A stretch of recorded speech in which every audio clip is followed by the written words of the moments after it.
The only thing necessary for the triumph of evil is for good men to do nothing. And also by individuals, and this is just what they don't like, and they want the EU out of their financial affairs. We've also incidentally passed some law to stop short selling, which is the kind of thing hedge funds are involved with. So, you know, it's very clear that the law I'm passing is for the benefit of the vast majority, and these people are just out for the tiny minority, out for their own very selfish interests. And then we've got the Russian connection, which is, I would say, the most opaque and the most difficult to get your head around, but it's clearly there.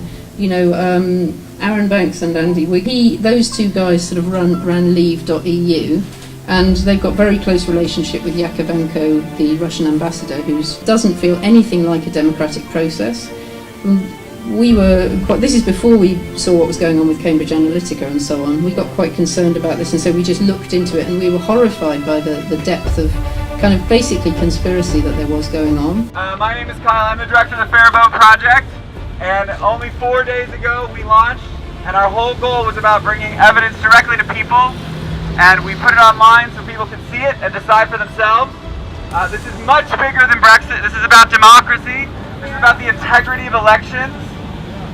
And because cheating is not right no matter what. My name is Chris, and I'm here to talk to you because I fucked up.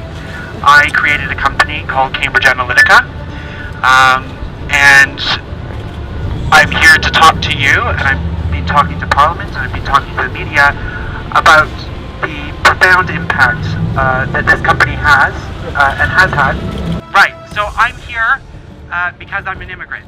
And I care deeply about this country, and I care about its democracy, and I care about the law, and I care that on one of the most profound decisions that this country will make, that the law is followed, and that decision is made in a lawful manner without cheating.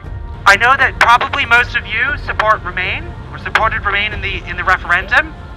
I did not. I am a Eurosceptic. Don't hold it against me.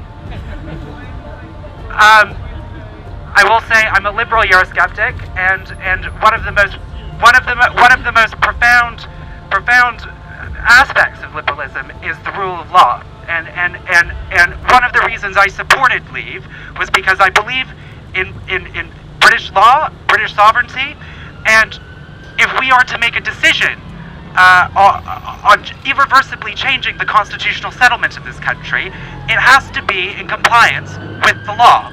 That is fundamental.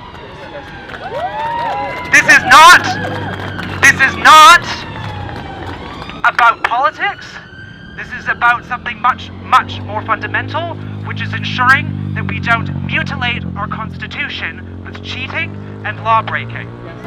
Yes. Of vote leave spending. Okay, so it played an absolutely fundamental role in the outcome of Brexit. And in many Western democracies around the world, there are spending limits. And the reason why we have spending limits is because we should be listening to the voice of people and rather than the voice of donors, right? This is very, very fundamental. It's to ensure that you can't buy a vote, right? You can't buy an election. Okay, that's really important. And I know that this issue can seem slightly abstract or slightly obscure because we're talking about the nuances of electoral. It's important because if we allow money to buy a vote, if we allow cheating on the most profound decision of this country in a generation, then we are eroding what makes democracy function. How can we have trust in any election in the future if we simply allow cheating to happen? If we allow money to buy a vote? I don't think Brexit is going to happen. Now you should keep writing. All of you should write.